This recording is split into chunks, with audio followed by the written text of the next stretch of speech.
Seorang anak pernah dikerubuni semut kakinya ketika dia berada di pinggir jalan. Kemudian dia agak kesal, dia kibas-kibas kakinya sambil mundur. Dan ketika dia mundur, tiba-tiba jebret. Ada mobil yang menabrak persis di tempat dia berdiri di awalnya. Tapi karena dia mundur lantaran semut itu, kemudian dia selamat. Awalnya dia menduga semut itu sesuatu yang buruk, sehingga bahkan dia kesal dan marah kepada semut itu. Tapi justru pada apa yang dia anggap buruk itu, nyawanya selamat. Begitulah hidup. Kita diajarkan untuk selalu berprasangka baik kepada Allah.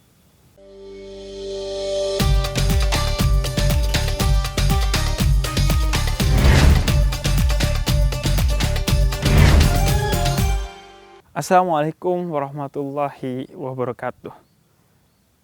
7 menit cahaya untuk Indonesia kali ini saya akan membahas tentang bagaimana kita menyikapi musibah atau ujian yang diberikan oleh Allah kepada kita. Agar kita kemudian bisa berdamai dengan musibah atau ujian itu dan justru mendapatkan kebaikan dari musibah dan ujian tersebut. Tentu termasuk saya. Sebagian kita sering mengeluh, kenapa sih hidup gini-gini amat gitu. Uang nggak banyak, sering sakit, kalau yang anak muda jomblo, dan lain sebagainya. Dan bahkan lebih jauh kita kadang mempertanyakan, Allah sayang nggak sih sama kita?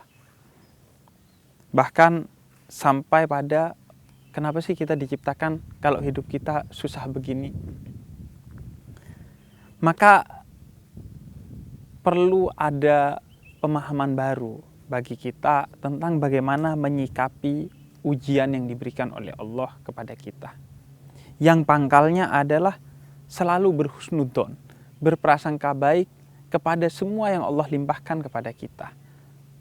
Karena kata Allah, ana inda dzanni abdi bi, aku tergantung pada prasangkamu kepadaku. Kalau kamu menduga yang Allah berikan kepadamu dalam bentuk ujian itu adalah kebaikan, maka ia akan menjadi kebaikan. Begitu juga sebaliknya. Kalau kamu menduga ujian itu adalah keburukan, maka dia akan menjadi keburukan. Sebab sesuatu yang tampak baik belum tentu ia baik. Sebagaimana sesuatu yang sifatnya musibah, bencana, kemiskinan, kelaparan, kejombloan, dan lain sebagainya, dia belum tentu keburukan. Bisa jadi ia adalah kebaikan yang berselubung dengan sesuatu yang buruk. Hanya tampilan luarnya saja buruk. Karena Allah janjikan dalam Al-Quran, fa inna ma'al usri yusra. Tenang aja.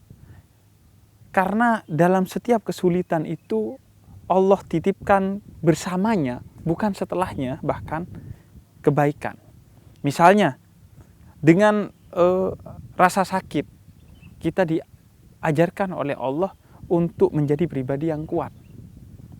Dengan kemiskinan, kita diajarkan oleh Allah untuk menjadi pribadi yang selalu kreatif dan bekerja keras. Dan masih banyak lagi. Jadi pangkalnya yang pertama adalah selalu husnudzon.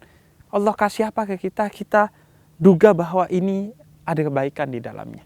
Dari husnudzon itu, yang kedua kita akan selalu mencari kebaikan di setiap sesuatu yang tampak buruk di mata kita. Karena kita tahu bahwa Allah mencintai kita sehingga yang diberikannya pasti baik. Sehingga kalau tampak buruk hanya karena penglihatan kita.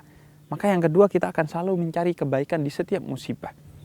Yang ketiga kita yakini bahwa musibah adalah bentuk cinta dan sayangnya Allah kepada kita. Sebagaimana seorang ibu kepada anaknya yang karena cintanya justru dia akan melarang anaknya untuk melakukan beberapa hal yang mungkin bagi dia menyenangkan. Karena ibunya tahu persis bahwa dalam kesenangan itu ada keburukan. Misalnya mandi hujan ketika sakit, minum es ketika flu. Itu menyenangkan. Tapi si ibu melarang karena tahu bahwa ada keburukan. di dalamnya. Kemudian yang selanjutnya, yang keempat, dalam setiap ujian itu justru Allah ingin meningkatkan derajat kita di sisi Allah.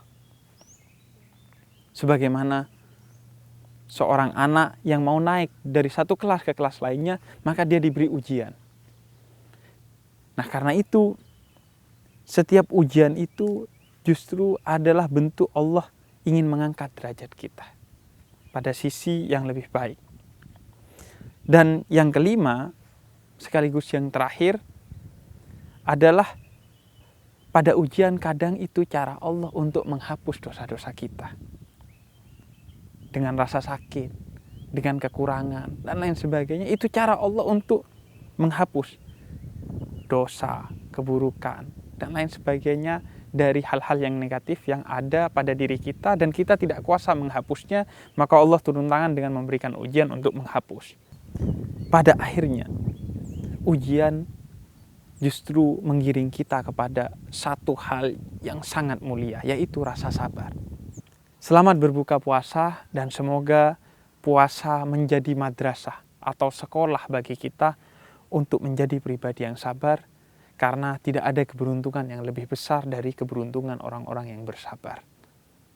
Sekian 7 menit cahaya untuk Indonesia. Semoga 7 menit ini menjadi poin bagi kita untuk mendapatkan pencerahan dan mengubah diri kita dari yang tidak sabar menjadi sabar, dari yang sudah sabar menjadi lebih sabar lagi, dan dari yang curiga kepada ujian yang Allah berikan kepada kita menjadi husnudzon kepada semua ujian yang diberikan oleh Allah kepada kita. Kita ridho, kita ikhlas.